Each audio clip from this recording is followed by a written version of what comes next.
ภูเขาที่ตั้งตระหง่านเป็นรูปช้างหมอบอยู่นั้นมันเป็นเทือกเขาที่แผ่ขยายและก็แตกเป็นเทือกเล็กเทือกน้อยติดกันและซ้อนกันอยู่จนทำให้พวกผมอันมีผมและปราณทองหรือว่าลุงทองเชิดและก็ปานพวกเราต้องหยุดและจ้องดูเทือกเขาที่ขวางหน้าอยู่นั่นอย่างยินดีเห็นเป้าหมายแล้วลุงทองเชิดที่ยืนชิดติดต่อกับปานชี้มือไปยังส่วนบนของเทือกเขาที่มองดูคล้ายๆหัวของพญาช้าง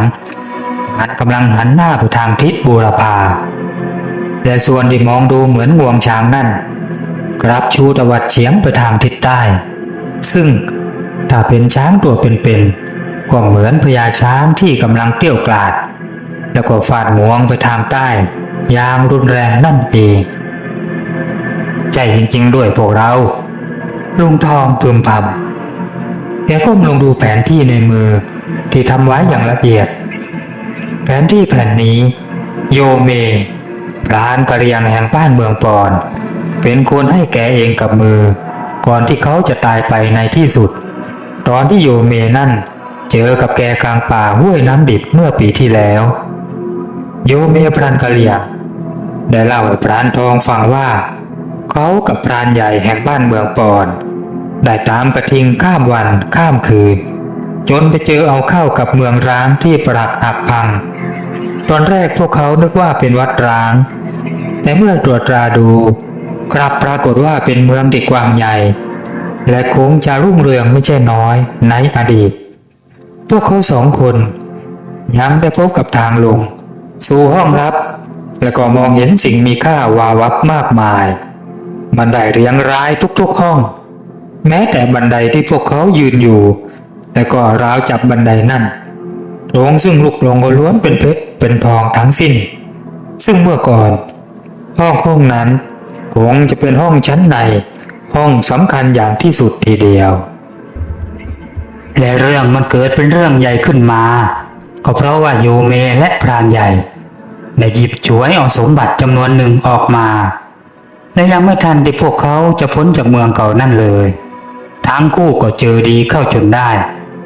เจออาถรรพ์แปลกๆน่าสยดสยองพรานใหญ่ได้ตายลงอย่างอนาถเพราะว่าจู่ๆก็ได้มีงูยักษ์โผล่พรวดออกมากัดส่วนตัวเขาซึ่งก็หมายถึงโยเมก็แทบจะเอาตัวไม่รอดจากตรงนั้น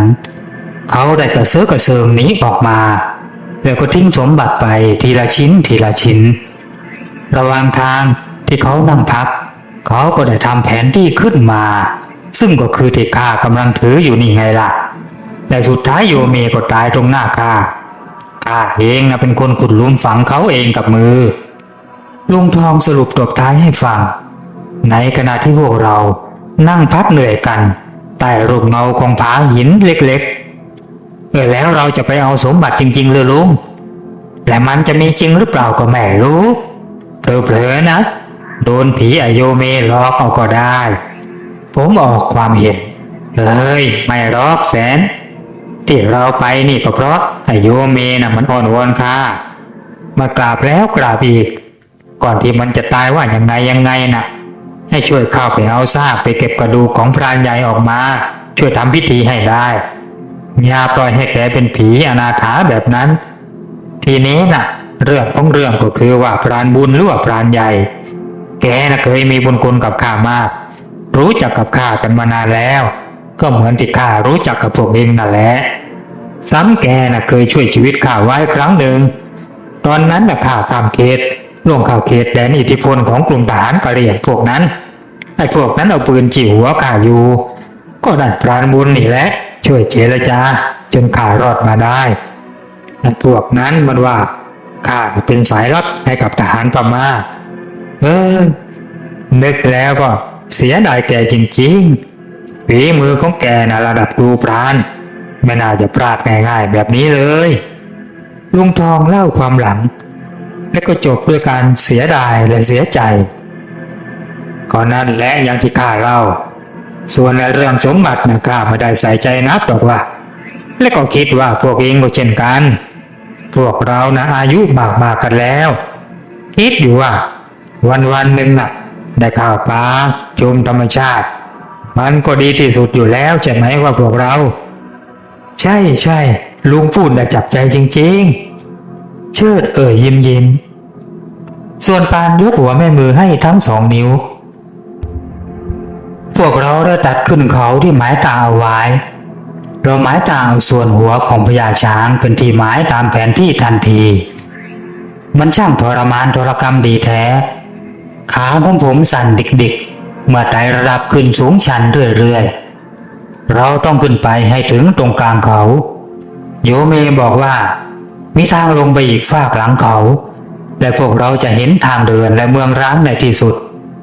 ทนหน่อยโว้ยข้าว่าช่วงบ่ายๆนะคงจะถึงเป้าหมายแน่ๆแล้วพวกเราก็จะได้หยุดเดินกัน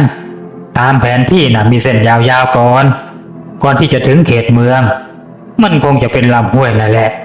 บางทีเราจะพักกันที่ลำห้วยนั่นมันจะได้สะดวกน้อยเรื่องน้ำเรื่องทางนะลุงทองอธิบายอย่างเจนไพรพลางล้วงเอาบางอย่างออกจากย่ามแล้วก็ยื่นส่งให้กับพวกเราคนละลูก2 ลูกอ้าวอะไรเหรอลุงปานถามแต่แล้วปานก็ยิ้มโดยไม่ต้องฟังคำตอบเมื่อได้เห็นสิ่งนั้นในมือมันก็คือผลของมะพร้าวนกขุมหรือว่าผลของว่านสากเหล็กที่ขึ้นออกผลตรงโคนต้นติดดิน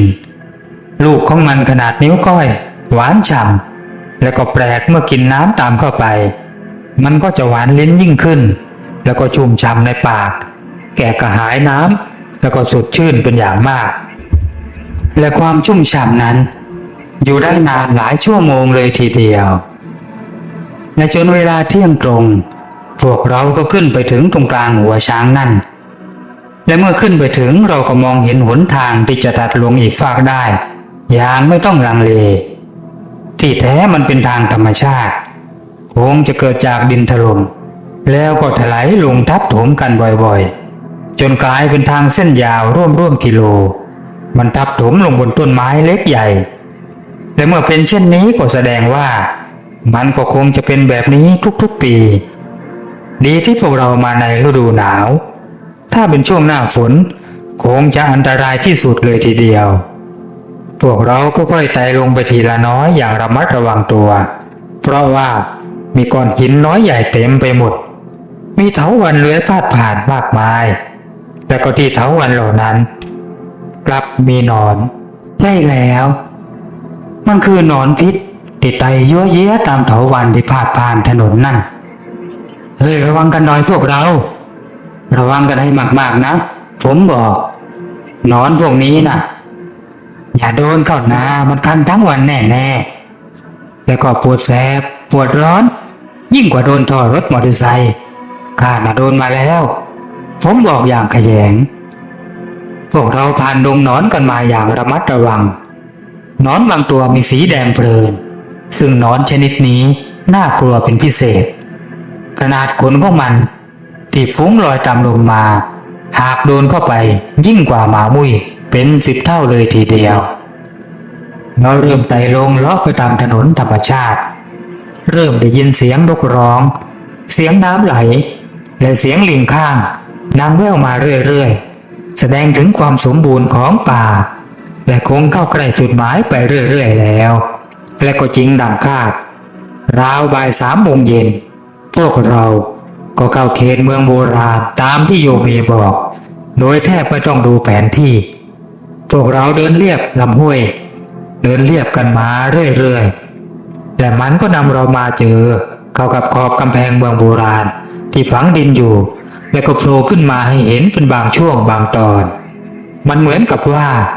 ที่เมืองแห่งนี้ได้พังราบลงไปอาจจะเกิดจากแผ่นดินไหวคงไม่ใช่เกิดจากฝีมือของมนุษย์หรือว่าข้าศึกแน่เพราะว่าดูสภาพชัยภูมิแล้วหากจะเกิดศึกสงครามในสมัยนั้นแล้วก็คงยากที่ข้าศึกจะยาตราทัพเข้ามาตีเมืองที่มีภูเขาเป็นประการด่านธรรมชาติเช่นนี้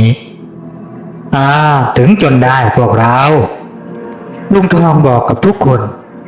น้ำเสียงของแกเจือแววตื่นเต้นยินดีพักกันก่อนแล้วก็คอยสำรวจ แกบอกพรางตรวจสัมภาระลงทุกคนทำตามผมเดินออกไปสำรวจรอบๆทั่วทั้ง4 ทิศในบริเวณใกล้ๆการกลับมาบอกพักพวกผมเจอทำเลเหมาะๆนะที่จะพักแรมมันดีจริงๆนะพักพวกนะอยู่ถัดจากนี้ไปนิดเดียวลองไปดูกันไหมไปก็ไปถ้างั้นก็ย้ายไปที่แสนบอกเลยดีไหมพวกเราลุงทองว่าพลางลุกขึ้นปัดเนื้อปัดตัวและที่เราจะพักแรมกันที่ตรงนี้เป็นต้นตะเคียน3 ต้นขึ้นอยู่ติดกันด้านซ้ายของตะเคียนเป็นเพิงหินขนาดใหญ่พอๆกับห้องโถงห้องหนึ่งส่วนด้านขวาเป็นกำแพงเมืองที่โผล่พ้นดินตรงระดับหน้าอกด้านใต้นั้นเป็นลำห้วยเก่าที่ไม่มีน้ำไหลแต่ว่ามีน้ำขังเป็นช่วงๆน้ำนั้นผุดขึ้นมาจากใต้ดินใสสะอาดซึ่งผมเจอโดยบังเอิญเพราะเดินไปถลายลื่นสะดุดก้อนหินที่ตรงนั้นพอดีก้อนหินที่กระเด็นได้เปิดตาน้ำให้ค่อยๆไหลออกมาเหมือนตาน้ำซับเป็นไงบ้างลุงพอได้พักกันก่อนนะดีกว่าพักตรงที่โล่งโจ้งไอ้ดีมันก็ดีอยู่นะลุงทองว่าแต่เองมั่นใจหรือแสนที่พักตรงที่แม่ตะเคียนทั้ง3น่ะลุงทองวิ่งไปให้ดูตะเคียนทั้ง3 ต้นที่ยืนต้นทะมึนอยู่ติดกันแสนคงจะบอกกล่าวแล้วล่ะลุงผมว่าใช่ไหมล่ะแสนเชิดถามใช่ข้าได้ขออนุญาตแล้วและเธอก็อนุญาตผมตอบลุงทองพยักหน้ารับปานพูดว่าถ้าอย่างนั้นจะมัวช้าอยู่ใหญ่เรารีบกางเต็นท์แล้วก็เตรียมฟืนเตรียมไฟกันดีกว่านะ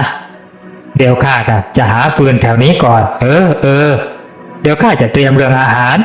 ลุงทองว่าผมกับเชิดจัดการเรื่องเต็นท์ยังไม่ทันเสร็จดีปานก็วิ่งร้องโวยวายมาแต่ไกลโอ้ยช่วยด้วยงูอะไรไม่รู้เลยข้ามาพวกเราตะลึงพึงเพลิดพลางประจากงานที่ท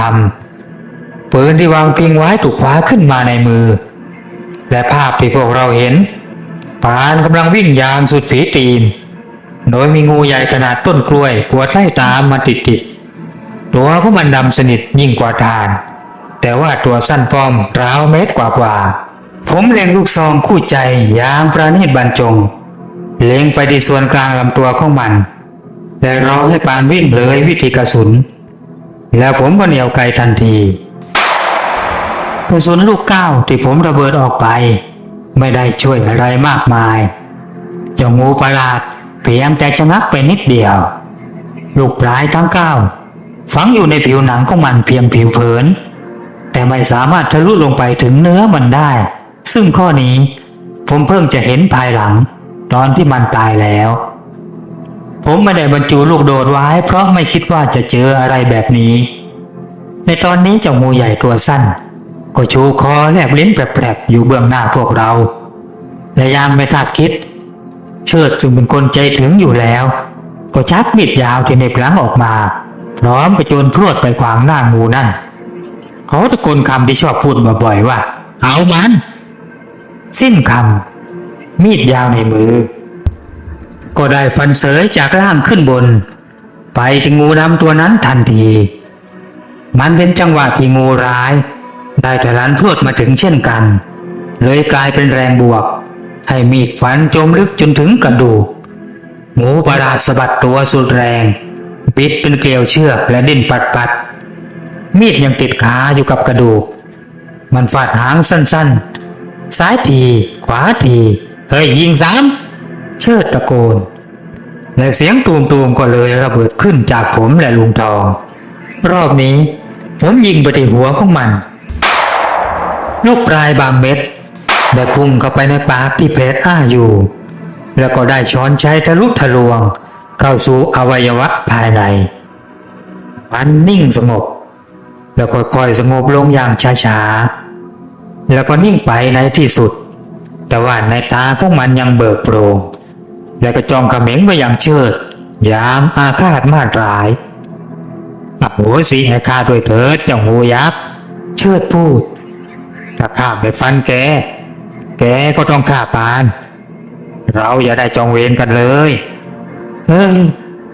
ว่าแต่ว่าเองไปจักเหกับมันตรงไหนวะปานเชิดถามก็ตรงคูแห้งๆริมกำแพงเมืองตรงกอไผ่โน่นมันนอนอยู่ในคูข้าก็ไม่เห็นพวกใบไม้ผุๆทับถมมันอยู่คงจะนอนอยู่ร่วมเดือนแล้วจู่ๆมันก็ทะลึ่งพรวดไล่งับข้าเฉยโอ้ยหัวใจจะวายปานพูดเอาละเรารีบหุงข้าวหุงปลากันดีกว่านะเดี๋ยวข้าจะไปเอาฟืนเองผมพูดเองน่ะเก็บกองไว้ตรงไหนล่ะผมถามปานเดี๋ยวข้าไปช่วยเองข้าไปด้วยปานบอกหน้าตาของเขายังตื่นพวกเรารีบกินมื้อเย็นกันตั้งแต่ยังมีแสงตะวันเพื่อที่ว่าจะได้มีเวลาเหลือแล้วก็สำรวจรอบๆในตอนเย็นมันเป็นเมืองที่ในอดีตคงจะรุ่งเรืองไม่น้อยเราลองเดินเอามีดแซกไปตามที่คิดว่าน่าสนใจปรากฏว่าเป็นพวกศิลาพวกอิฐโบราณทั้งนั้นมีหลายช่วงที่ตัวเมืองโผล่พ้นขึ้นมาเต็มที่และตรงนั้นเองที่ในแผนที่ได้ระบุว่ามีทางลงห้องใต้ดินและพรานใหญ่ก็ได้จบชีวิตบริเวณนั้นเมื่อเราไปถึงบริเวณนั้นความมืดก็ได้โรยตัวลงมาเสียแล้วสรรพสิ่งรอบข้างเริ่มมองเห็นรางๆว่าที่พรานบุญมาโดนงูกัดตายนะจะเป็นไอ้งูดำนั่นหรือเปล่าวะแสนเชิดตามผมคงไม่ใช่นะเพราะที่ปานบอกไอ้งูนั่นน่ะมีใบไม้ทับถมอยู่เต็มมันน่ะคงนอนอยู่ที่เดิมนานแล้วส่วนไอ้ตัวที่เล่นงานพรานใหญ่น่ะคงจะคนละตัวก็ต้องคอยระวังกันให้มากนะโว้ยผมเตือนไฟฉายที่คาดอยู่บนหัวกวาดไปรอบๆยังไม่ไว้ใจเสียงแมลงกลางคืนเริ่มกรีดปีกบรรเลงเพลงแล้วทำให้พวกเรารู้สึกอุ่นใจขึ้นมาเพราะว่าเสียงของมันเป็นรหัสไพรให้รู้ว่าทุกอย่างยังปกติดีอยู่ลงทั้งเงียบสนิทไม่มีเสียงของแมลงพวกนี้แล้วล่ะก็เป็นอันต้องระวังเตรียมตัวกันไว้เลยเห็นกันหลายๆป่าแล้วเราจะหาซากพรานใหญ่ให้เจอค่ำนี้เลยจะได้จบแล้วก็จะได้กลับกันพรุ่งนี้อย่างอื่นเราไม่สนใจใช่ไหมพวกเราลุงทองย้ำพวกเราอีกครั้งใช่แล้วลุงเอาตามที่คุยกันนั่นแหละไปเถอะเชิดว่าแล้วพวกเราก็ช่วยกันส่องไฟเข้าไปภายในซากปรักหักพังนั่นเพื่อที่จะช่วยกันหาร่างของพรานใหญ่หรือว่าพรานบุญนั่นเองซึ่งพวกเราแน่ใจกันว่าต้องเจอกับซากร่างของพรานไม่เกินเที่ยงคืนทำไมพวกเราไม่หากันตอนกลางวันนั่นก็เป็นเพราะว่ากลางวันนั้นวิญญาณได้พรางร่างจะไม่พบเจอได้ง่ายๆเลยต้องหากันหัวค่ำเพราะว่าพรานใหญ่เป็นผู้เรืองอาคมหรือว่าบางทีอาจจะโดนบังตาด้วยอำนาจเร้นลับแห่งเมืองร้างประหลาดแห่งนี้พวกเราช่วยกันสอดทรายแล้วก็สอดส่องหากันกินบริเวณราวเกือบกิโลจนวกกลับมายังทางลงไปยังพื้นล่างและทันใดนั่นเองพวกลิงเรไรที่ร้องรำพองกันอยู่กลับเงียบลงดื้อๆเหมือนตัดไฟและพลันนั้นเสียงอึกกระทึกเสียงอะไรบางอย่างก็ค่อยๆดังแว่วมาให้ได้ยินทางทิศเหนือมันดังมาทางทิศเหนือของป่าแล้วก็มุ่งตรงมายังเมืองเงียบพวกเราลุงทองสั่งและทุกคนก็รู้ได้โดยทันทีถึงความไม่ชอบมาพากลหูของผมได้ยินถึงเสียงของขบวนอะไรสักอย่างแน่ๆและมันกำลังมุ่งตรงมาทางนี้เสียงนั่นสะเทือนเรือนลั่นดังใกล้เข้ามามันเป็นเสียงม้านี่พวกเราปานที่เงียบอยู่นานพูดขึ้นเองอย่าพูดแต่ปานเงียบน้อยเอาละทุกคนมาอยู่รวมกันเดี๋ยวข้าจะรีบขีดวงมนต์ลุงทองสั่ง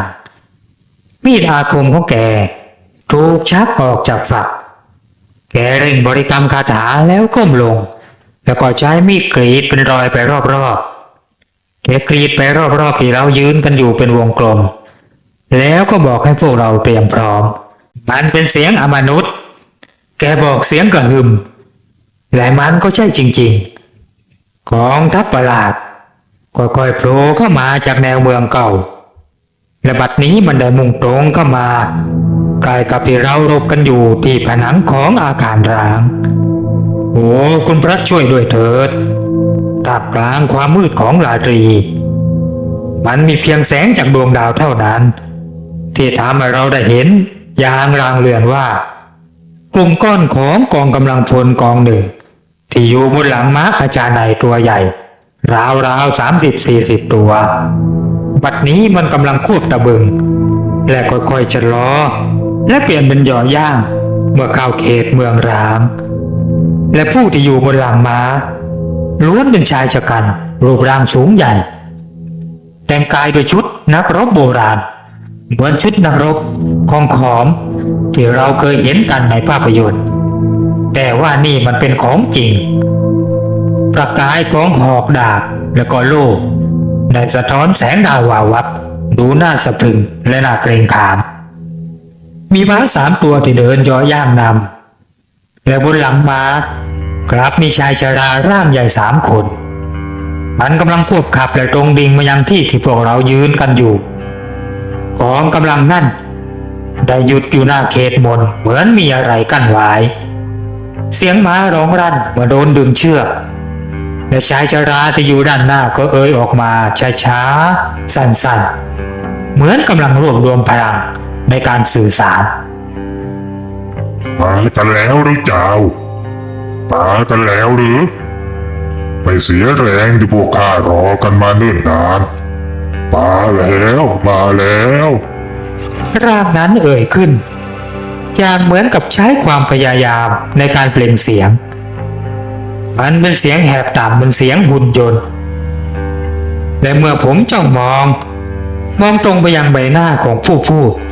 ผมก็ต้องตกตะลึงแทบจะสุดลงตรงหน้าของผนังเมืองร้างใบหน้านั้นแห้งกรังเบ้าตากลวงโบแต่แท้ที่จริงมันก็คือหัวกะโหลกผีชัดๆและเมื่อผมกับเพื่อนๆได้มองฝ่าความมืดที่มีเพียงแสงจากไฟฉายที่หน้าผากและแสงจากดวงดาวพวกที่อยู่บนหลังม้าทั้งมวลล้วนเป็นทหารผีทั้งสิ้นแต่ที่น่าแปลกก็คือพวกเขาเหล่านั้นไม่ได้มีท่าทีคุกคามหรือว่าจะหลอกหลอนแต่อย่างใดลุงทองในฐานะหัวหน้าคณะได้เอ่ยถามขึ้นพวกท่านเป็นใครแล้วเหตุใดถึงได้พูดว่ามารอพวกเรากันนานแล้วล่ะท่านเราไม่รู้ว่าท่านเป็นใครเป็นพูดเป็นไพรหรือเป็นเจ้าที่เจ้าเมืองหรือว่าเป็นเทพขอท่านได้โปรดชี้แนะด้วยเถิดท่านลุงทองกล่าวอย่างนอบน้อมแต่ดูเหมือนมันจะทำความพออกพอใจให้กับผีชายชราได้ดีพอสมควรเราคือเวหนเราเป็นหัวหน้าองค์รักษ์ของชายที่อยู่ใกล้ๆกันกับท่านยังไงล่ะพวกท่านคงจะจำอะไรกันไม่ได้แล้วเรารู้แต่บุพกรรมและน้อมนำแต่ได้หมุนเวียนมาเจอกันอีกครั้งจนได้สุดท้ายก็กลับมาเจอกันใหม่เหมือนพายเรือวนอยู่ในสระจะพายไปที่ใดสุดท้ายก็ต้องวนมาที่เดิมเช่นท่านนรการที่เป็นนายเหนือหัวของเราแม้ว่าท่านจะเปลี่ยนภพเปลี่ยนภูมิหลายครั้งหลายคราแต่บัดนี้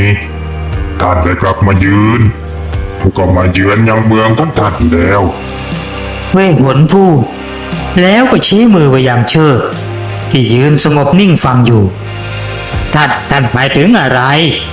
ปานถามขึ้น เราเวหนก็หมายตามที่พูดไปแล้วพวกท่านไตรตรองกันเถิดและที่เรารอกันก็เพราะถ้าเราไม่มาพวกท่านก็จะย่อยยับกันหมดตามคำทำนายที่วางไว้ล่วงหน้าแล้วเมื่อ1,000 ปีก่อน นอกจากพวกเราแล้ว ยังมีพวกที่คิดคดทุรยศต่อท่าน ราชานรตาน แต่พวกมันก็จะมาถึงในไม่กี่อึดใจ เราเวหนถึงได้มาเตือนพวกท่าน ก็แล้วใครล่ะ ที่ทุรยศต่อเรานะเชิดเอ่ยเป็นคำแรก ไอ้บางร้าย หมอยาเจ้าเล่ห์ยังไงล่ะ คนที่ท่านไว้ใจที่สุด แต่มันอยากจะเป็นราชาเสียเอง ก็เลยหลอกให้ท่านกินยาพิษ โดยอ้างว่าเป็นโอกสุดพิเศษ กินไปแล้วจะมีอายุพันปีท่านคงลืมหมดแล้วท่านและทุกคนที่ยืนอยู่ตรงนี้ล้วนตายเพราะมันได้ตายเพราะมันทั้งสิ้น เวหนกล่าวพลางผายมือ มาเถิด รีบออกจากวงมนต์แล้วลงไปหลบซ่อนที่ห้องใต้ดิน เราเวหนและทหารกล้าจะปกป้องพวกท่านเองเช็คเช่นการก่อน เอาไงดีพวกเรา เชิดหันไปถามพรรคพวก ก็ต้องรีบเอาตามที่ท่านเวหนบอกนั่นแหละลุงทองตอบอย่างตัดสินใจ หรือว่าพวกเราใครจะว่าอย่างไรผมมองไปที่เวหนอย่างลังเล แต่เมื่อเห็นท่าทางอ่อนโยนของพวกเขา ผมก็พยักหน้า เวหนได้พูดขึ้นอย่างร้อนรน เร็วเถิดราชานรตานไอ้มังร้ายใกล้เข้ามาแล้ว พวกมันมาพร้อมด้วยพวกของมันและก็อาวุธประหลาดที่เป็นลูกไฟ คำนั้นทำให้พวกเราไม่ลังเล ที่จะตรงลงไปยังห้องใต้ดิน ที่ซึ่งทางลงนั้นอยู่ตรงหน้าไม่ไกลนัก มันมีรากของต้นไทรขนาดใหญ่ได้ปกปิดทางลงอยู่ พวกเราใช้มีดตัด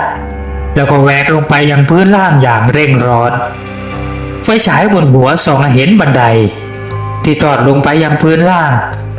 และแสงจากไฟก็สะท้อนอะไรมากมายวาวับอยู่ทุกมุมห้อง ทำไมตอนที่โยเมลงไปกันกับพรานใหญ่นะไม่เห็นมีร่องรอยตัดรากไม้ หรือว่ารอยอื่นๆเลย ผมตั้งข้อสังเกต เมื่อเราทั้งหมดลงมากันแล้ว และกำลังแงนหน้ามองไปยังเวหนที่ทรงภาษากับทหารผีด้วยกันอยู่ไอโยเมอาจจะลงทางด้านอื่น พวกเราน่ะ คงลงอีกทางก็ได้นะ ยังไงเดี๋ยวค่อยถามเวหนดูก่อนแล้วกัน ผมว่า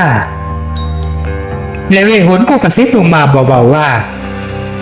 พวกท่านรีบไปรวมตัวกันตรงห้องโถงอีกห้อง มันอยู่ติดๆกันมีโต๊ะยาวๆอยู่นั่นแหละ เราจะลงไปสมทบในไม่กี่อึดใจแล้ว พวกเรารีบตรงไปยังห้องโถงตามที่เวหนบอก เหมือนคนใจลอยและบ้าใบและบัดดลนั่นเอง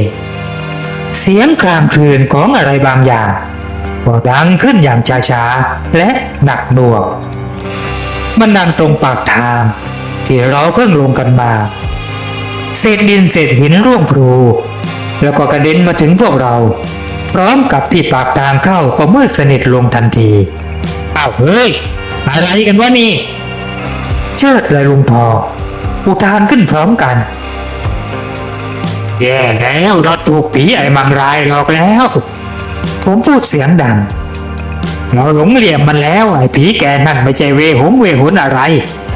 แต่มันต้องเป็นไอ้มังรายแน่ๆนั้นทำอะไรเราในวงมนต์ไม่ได้ ก็เลยหลอกให้ลงมาในห้องใต้ดินให้เราตายอยู่ในนี้ยังไงล่ะ ผมพูดและทันใดนั้นก็มีเสียงหัวเราะยามเย้ยหยันดังขึ้นมาจากปากประตูที่คงจะมีช่องใดช่องหนึ่งให้เสียงเล็ดรอดเข้ามาได้มันเป็นเสียงหัวเราะแหลมเล็กและตามด้วยเสียงพูดของผีชราตัวเดิมตัวนั้นมันได้เอ่ยว่า กี่ร้อยกี่พันปี พวกแกก็ยังโง่อยู่เหมือนเดิมนะ ราชานรตานนะนี่แหละมังรายไม่ใช่เวหนก็คือเจ้าหนุ่มที่อยู่กับเจ้านั่นแหละราชา ข้าจะขังพวกเจ้า ให้ตายอย่างทรมาน ในห้องที่เจ้าชอบลงมาเมื่อ1,000 ปีก่อน ห้องที่เจ้ากับราณีของเจ้าชอบลงมาชื่นชมสมบัติของเจ้ายังไงล่ะ ตอนนี้เจ้าก็ชื่นชมได้ ให้สมใจอยากเลยฮ่าฮ่าฮ่าฮ่าฮ่าฮ่าลาก่อนเจ้าราชาโง่ เสียงพูดค่อยๆห่างออกไปแต่ทุกอย่างก็กลับเข้าสู่ความเงียบงันเงียบจนได้ยินแม้แต่เสียงหายใจของตัวเอง ผมไม่พูดอะไรที่ทำให้ทุกคนถอดใจ แต่พูดว่าเอาล่ะอย่าร้อนใจกันไปดูเหมือนข้าจะเห็นอะไร ตรงที่หางตาตรงทางเดินถัดจากห้องนี้น่ะ มันเห็นแวบๆเหมือนกับคนเดินน่ะเฮ้ยบ้านะใครจะไปเดินตรงนั้นในห้องนี้น่ะมีแต่พวกเรามีสิเองดูสิผมบอกทีมงานและเมื่อทุกคนมองตามที่ผมชี้สตรีนางหนึ่งที่กำลังก้าวเดินไปด้านหน้าของทางเดินยาวนั่นรูปร่างอันโปร่งระหงที่มองจากทางด้านหลังนั้นทำให้คาดเดาได้ไม่ยากว่าใบหน้าของนางต้องงดงามอย่างที่สุดแน่นอนและเชิดที่คล้ายๆคนตกอยู่ในภวังค์ลึก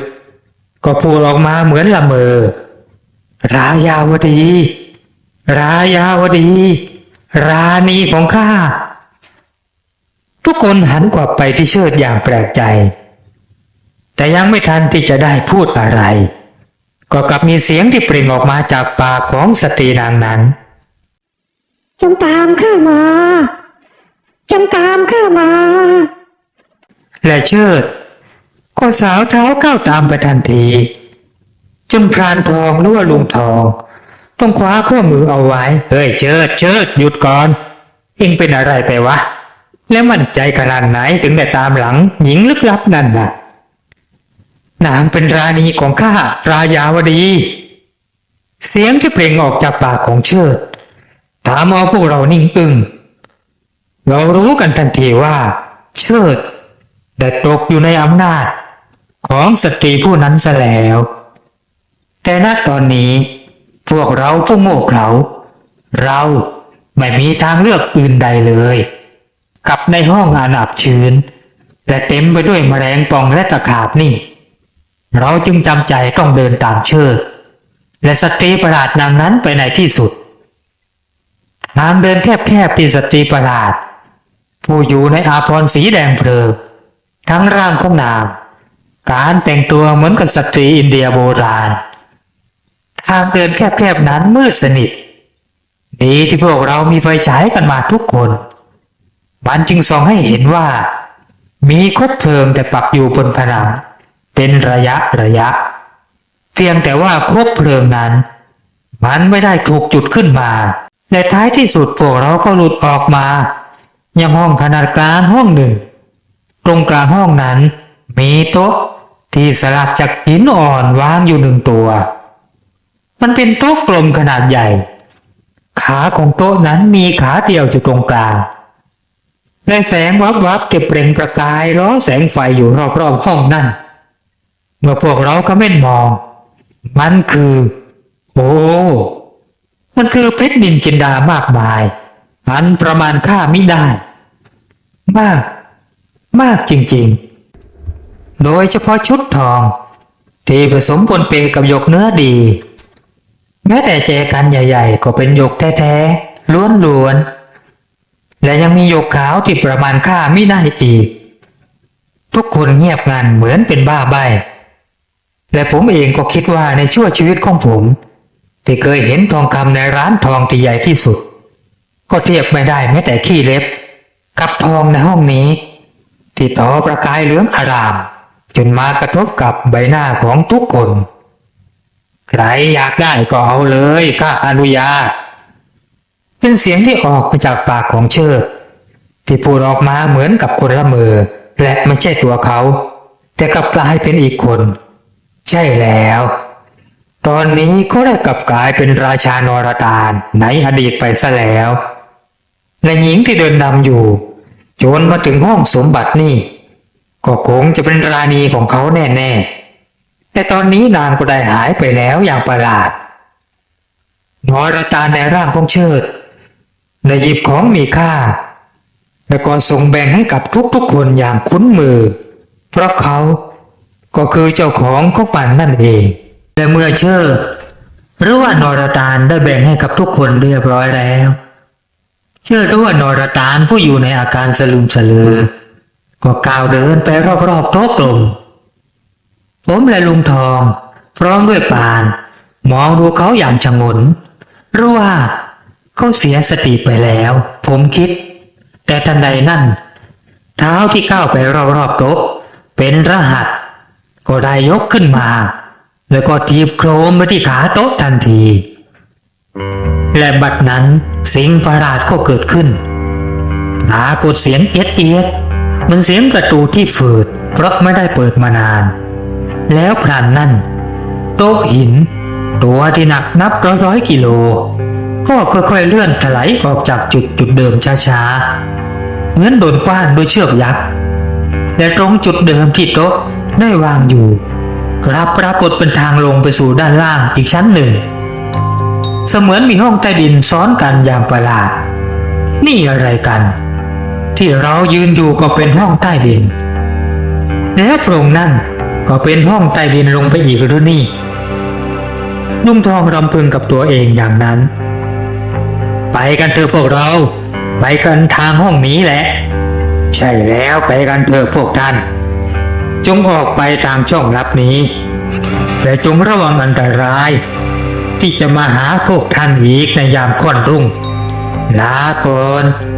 ลาก่อนเชิดที่บัดนี้มีเงาร่างของราชานรตาลสิงอยู่ได้อย่างช้าๆแต่ทำท่างนเงงเหมือนคนจะเป็นลมผมรู้ทันทีว่านรตาลคงจะออกจากร่างจึงรีบเข้าประคองเขาได้อย่างฉิวเฉียดผมได้เล่าเหตุการณ์ให้เชิดฟังทันทีที่เขาฟื้นคืนสติขึ้นมาผมเล่าให้ฟังอย่างเร่งรีบแล้วพวกเราก็เร่งรุดลงไปด้านล่างและก็พบว่ามันเป็นช่องทางออกลับๆด้านล่างนั่นขนาดคน2 คนรอดออกไปพร้อมกันได้เราต้องการกันออกไปตามท่อหรือว่าทางออกนั่นสักระยะและแล้วก็มาทะลุออกที่ฐานเจดีย์ที่หักและที่แท้มันก็อยู่ไม่ไกลจากเต็นท์ที่เราได้กางตั้งกันอยู่นั่นเองอ้าวเฮ้ยอะไรกันนี่เรามาโผล่ใกล้กับที่พักเลยโอ้ปาฏิหาริย์แท้ๆปานอุทานเสียงสถานแต่ผมรีบบอกกับปานว่าไม่ใช่ปาฏิหาริย์ไอ้น้องมันเป็นความช่วยเหลือจากราณีที่ชื่อรายาวดีและก็ราชานรตาลพวกเราดูโน่นสิและเมื่อเชิดกับพวกเราได้ดูไปยังต้นทางที่เราเพิ่งออกมากันนั่นก็ได้มองเห็นเงาร่างจางๆของชายหญิงที่รูปพรรณสันฐานเหมือนกับราณีและนรตาลทั้งคู่ยืนจ้องมองดูพวกเราอย่างผูกพันก่อนที่จะค่อยๆเลือนหายไปในที่สุดในหูของผมยังได้ยินคำเตือนว่าให้ระวังตอนค่ำรุ่งจางๆอยู่ในหูพวกเรารีบต้มน้ำจงชาแล้วก็ดื่มกาแฟกันอย่างระหวยโรยแรงตอนนี้เป็นเวลาตี 3พอดีลุงทองขีดวงมนต์ใหม่รอบๆที่พักและทันนั้นก็ปรากฏเสียงลมอึงพัดมาจากในเมืองร้างเสียงนั้นดังปานฟ้าจะแยกและก็ถล่มทลายลงมาพร้อมๆกันนั่นก็กลับมีเสียงม้าร้องแต่เสียงควบม้าก็ดังขึ้นถี่ยิบเฮ้ยมันมาอีกแล้วผมตะโกนแข่งกับเสียงลมทุกคนพยักหน้ารับรู้และลุงทองก็บอกผมเฮ้ยแสนเองช่วยหน่อยแมลงภู่คำเตือนของลุงทองทำให้ผมนึกขึ้นมาได้ใช่แล้วผมเองมีแมลงภู่อาคมนี่ได้เคยช่วยเหลือผมมาแล้วหลายครั้งและยังไม่รอช้าผมล้วงมือลงในย่าม หยิบเอารูปปั้นเป็นแมลงผู้ตัวเล็กๆ7-8 ตัวออกมาจากย่ามอ่านคาถาทันที และมันก็เป็นเวลาเดียวกันกับที่เจ้ามังราย ที่แอบอ้างตัวเองว่าเป็นเวหุนรู้ว่าตัวผมเองนี่แหละมังรายก็โผล่พ้นออกมาจากเงามืดมันโผล่ออกมาจากเงาของเมืองเก่าพร้อมด้วยบริวารผีอีกนับ10 ตนมันแผดเสียงร้องก้องอย่างขัดเคืองซึ่งเป็นเวลาเดียวกันกับที่ผมเองก็ปลุกเสกเสร็จพอดีเชิดได้ตะวันมันอย่างขุนเคืองไอ้คนทรยศข้ารู้เรื่องในอดีตของแกหมดแล้วแกวางยาฆ่าในอดีตและก็วางยาทุกคนเพื่อหวังจะเป็นราชาเจ้าเอราคุณแห่งเมืองปูไสเมืองนี้ ถึงจะผ่านมาเนิ่นนานเป็นพันปีแต่วันนี้ข้าได้กลับมาทว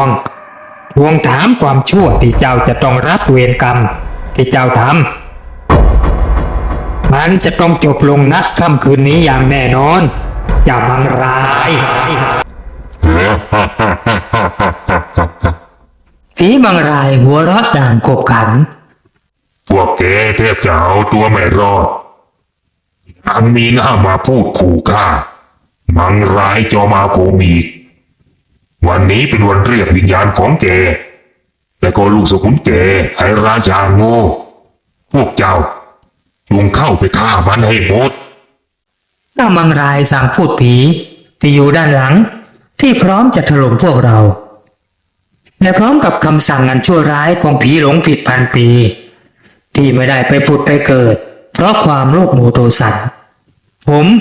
ก็คว้างแมลงผู้อาคมขึ้นบนอากาศเบื้องหน้าพรางร้องสั่งเหมือนที่เชิดชอบร้องว่าเอามันลูกพ่อและนั่นก็เป็นบทอวสานของผีเมืองเก่าที่มาพร้อมกองทัพโบราณเมื่อแมลงผู้อาคมได้ตรงเข้าต่อยพวกผีสางเหล่านั้นอย่างไม่มีความปราณีเสียงร้องโอดโอยของผู้ผีได้ดังระงมน่าสยองยิ่งนักเหมือนเสียงสัตว์นรกที่โดนนายนิรยาบาลลงโทษในขุมนรกก็ไม่ปานและเจ้ามังรายก็โดนหนักที่สุดเอาให้หนักลูกเอาให้หนักผมร้องบอกและพวกแมงผู้อาคมก็ทำตามที่สั่งมังรายโดนแล้วโดนอีกจนมันไม่มีเวลาที่จะแปลงฤทธิ์อะไรเสียงมันร้องคำสุดท้ายดังก้องแล้วที่สุดวิญญาณชั่วร้ายของมันก็แตกดับไปพร้อมด้วยบริวารผีที่พลอยซวยไปกับนายด้วยพวกเราได้เจอซากกระดูกของพรานใหญ่จนได้ในตอนรุ่งสางก็ตรงเจดีย์หักนั่นเองแกนั่งพิงเจดีย์ตายอย่างน่าเวทนาเราได้ทำพิธีร่ำลาราณีและนรตาลและแล้วเราก็ออกเดินทางกลับผมอดไม่ได้ที่จะหันหลังกลับไปมองเมืองเก่าเมืองที่เราทั้งหมดเคยเกิดและเคยตายอยู่ณที่แห่งนี้เมื่อพันปีที่แล้วแต่ถ้าหูของผมไม่ฝาดหูของผมเหมือนจะได้ยินเสียงแผ่วๆแว่วมาว่าลาก่อนโชคดีนะเวหนโชคดีโชคดีจบบริบูรณ์